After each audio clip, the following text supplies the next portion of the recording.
Good morning, ladies and gentlemen. I'm meadsyreplays. Welcome back to the channel. In today's video, we are going to be talking about the VK7201K and whether it is the strongest or the best super heavy in Blitz. Now, there's a couple of super heavies in the game. Obviously, the VK being one, the E100 being one, and of course the mouse being one. Now, that is going to change as we know that the Type 5 Heavy is in testing, which is also considered a super heavy. Other than that, there's not really too many super, like, official super heavies. Really only these three, really.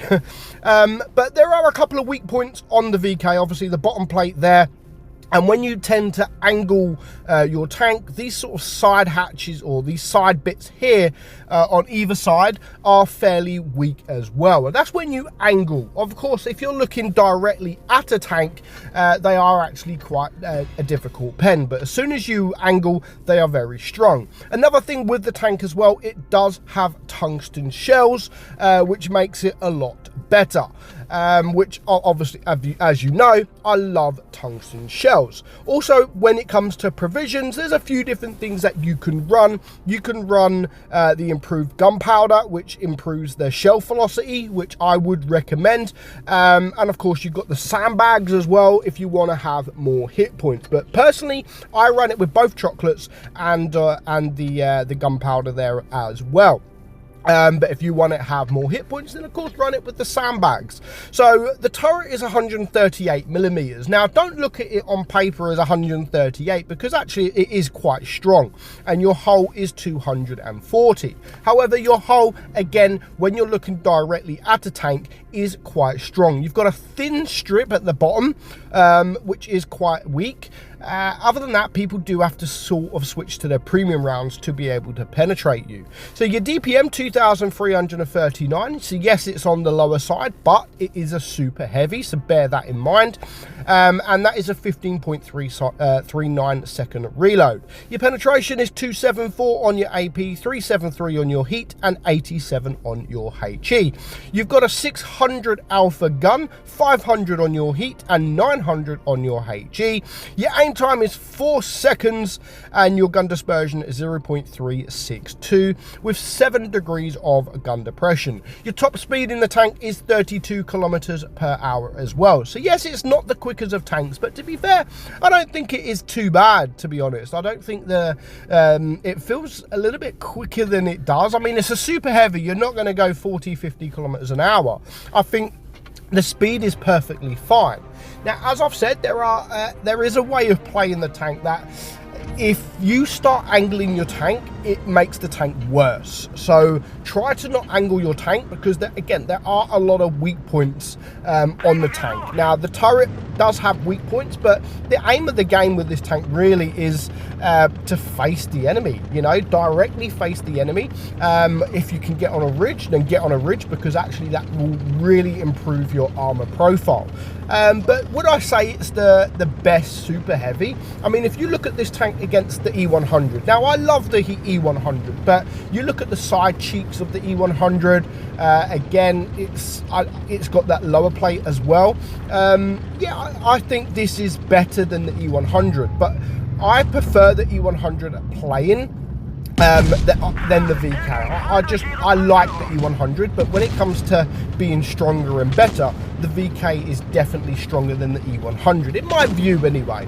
And then of course you've got the mouse. Now this is better than the mouse all day long. The mouse has again got too many weak points. It's very slow. Doesn't have the high alpha as well. So yes, to the answer to my question is yes, I do think that this is the best super heavy tank in Blitz. Now again, it is subjective, so everyone can have different opinions, and that is absolutely fine. Personally, I do think it is the strongest super heavy game. Now, we're going to watch this game here because it is a brilliant game. Now, of course, you've just seen a very nice ammo rack, and then you've sort of that's a couple of shots, and again, a nice HE shot there. So I think that's 3 shots and almost 4k damage. So he's already got off to a brilliant start. Absolutely brilliant start.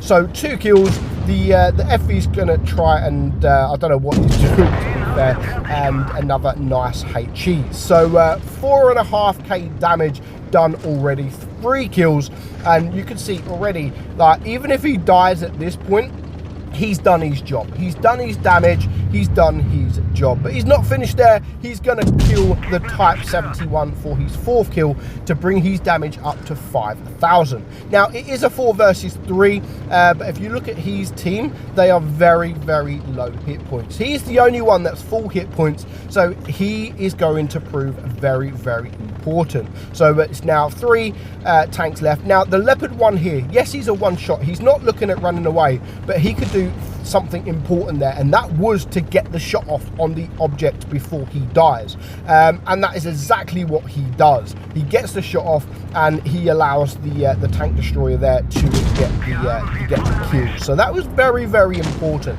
So now the Kranvagn has taken a nasty shot just before the object 268 dies, which again, I mean, look at that, 1100 damage, and that was very, very important.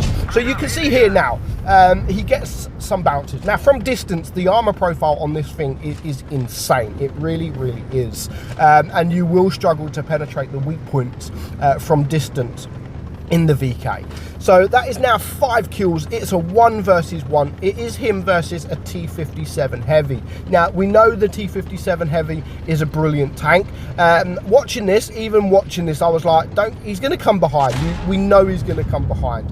Now, the T57 Heavy is full hit points as well. Now, he's not wasting any opportunity. He has managed to penetrate all 3 shells. It is going to be difficult for the VK to get the win because of obviously the pure DPM.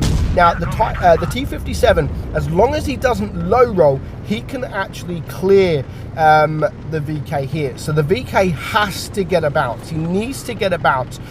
Just, you know, he may be able to take all 3 shots, but he has to get a bounce. He doesn't bounce the first shot. Is he going to bounce the second shot? Yes, and that is all he needs, because at least with the RAM as well, it is no problem now whatsoever. He's a one-shot. He's going to switch to the HE just to guarantee the penetration and the damage. So overall, a very, very lovely game. Obviously, it was helped by the ammo rack, but you know, you need a bit of luck every now and again. And 8,400 damage, almost 2,000 block damage as well, and a very, very nice victory. So yes, I do think it is the strongest super heavy in the game, but of course there are certain ways to play it. Directly face the enemy. Directly face the enemy, give it a wiggle, you know, wiggle about, get on a ridge, and that will make it very, very difficult for the enemy to penetrate your armor. So let me know what tank you think is the best super heavy in Blitz. But for now, I hope you enjoyed today's video. I'm meadsy69, and I will catch you all soon. Bye-bye.